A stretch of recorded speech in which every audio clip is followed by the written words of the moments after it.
Welcome back, everybody, to halftime. Judd McCormick here with you. I am sitting with Jett Fennell. We're ready for the Jett Report. Jett's going to give us a breakdown of the last couple of games for the Rock Creek Mustangs, as well as some first half highlights to talk about here. Jett, take it away, man. Over the Christmas break we played two games. The first game was Riley County, and we beat them. We beat them 63-37, and then we went and played Silver Lake here at home, and we beat them 52-33. Those were both really good games to watch there early, but then there at the end we really took it away and really played the basketball we know we can play. Coley Burgess had a huge game for both of those. He scored about 30 points throughout both of them, and Dagan was also a very big scorer and rebounder in those games. Cade Welfringer was very big down low with the boards and got some rebounds and put those up, and he did a great job on defense for those two games. So it's my understanding that, before Christmas break, the Mustangs have kind of struggled shooting the ball. Defense has kind of always been there, except for maybe one game. When I talked to Coach Smith, he said that really the shooting hadn't got much better, but towards the end of the Silver Lake game, maybe in the fourth quarter, the shooting really kind of started coming together, and the Mustangs kind of started gelling and taking over. Was there a particular combination of players that you saw, Jett, that was kind of leading that charge?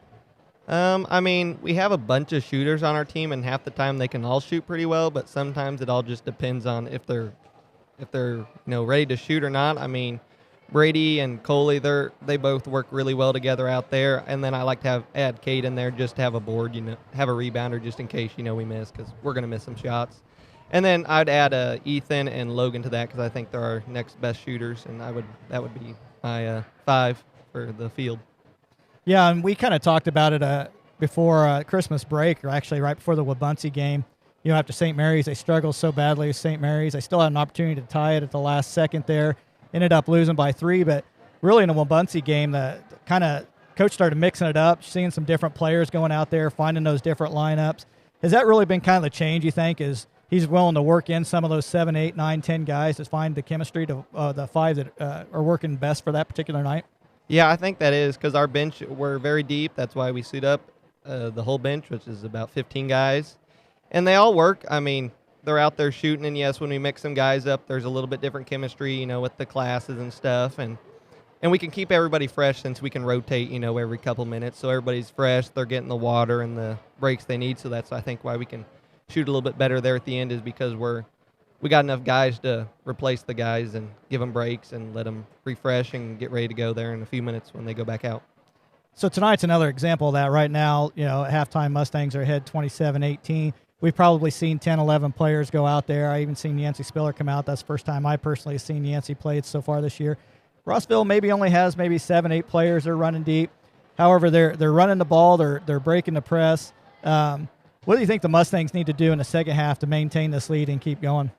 When they press us, we just got to be able to get through it and push through it. And then when we do our press, we just got to figure out which press, because we have 2 presses, our zone, and then we have our man, And we just got to figure out which one's going to work best for us in that moment, so then we can get up and down the court and get some points and start running our offense. And I think if we start running a few more set plays, I think we can kill some clock and keep that score and keep scoring them 2, 3 points as we need to, and then we just got to get back and play good defense on the other side.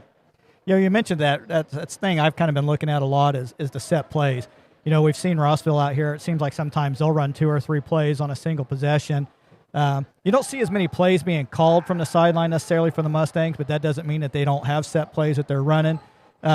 So in your opinion, have you seen any particular set plays tonight that maybe you'd like to see them dig into a little bit more or go back to a couple more times that worked well in the first half?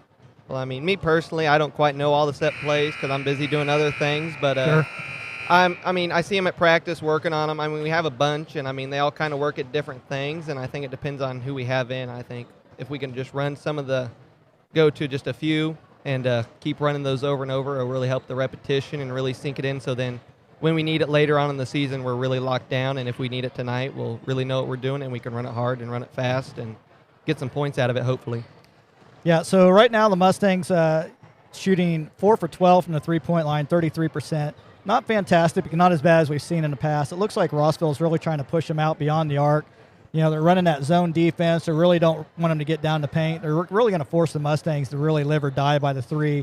I don't foresee that really changing much, but you see the Mustangs really getting some of those better looks and taking those threes that are being offered to them, or do you think they'll keep working the ball a little bit more to see if they can get some of those easier shots like Sturdy was getting on the drive towards the end of that first half?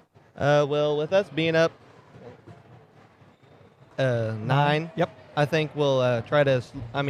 Coach Smith, he's not one for taking it slow, but I would like for us to, maybe run a little slower, look for some good shots, take our time. I mean, we're in the lead. Let's just keep it there. If we can get 2 points, that's great. I mean, we don't need to be shooting up crazy threes at this time. And then as long as we can keep our defense down there, keeping working hard, I don't think I see any reason for us to just be down there shooting crazy threes. So I'm not too worried right now, but we still got a whole nother half, and who knows what can happen. I mean, as you saw in the last the last minute of the half, you saw them we just stalled, and then they didn't do anything to stop us. So as you can see, that kind of showed that coach is not scared to be down. So, I mean, I'm not worried, but, I mean, you never know what they can draw up in this 10-minute halftime. Yeah, and as you said, Mustangs defense has kind of carried them through the 5 wins they've gotten so far. They're going to really rely on that defense to keep going. Right now, at times, they're kind of getting outworked by the Dogs, but their defense and their athleticism has been right there. So I want to thank, we've got about 1 minute left and a half. I want to thank Jett again for showing up here at halftime on the Jett Report. It's always a pleasure, Jett. All right. Thank you for having me. Not a problem.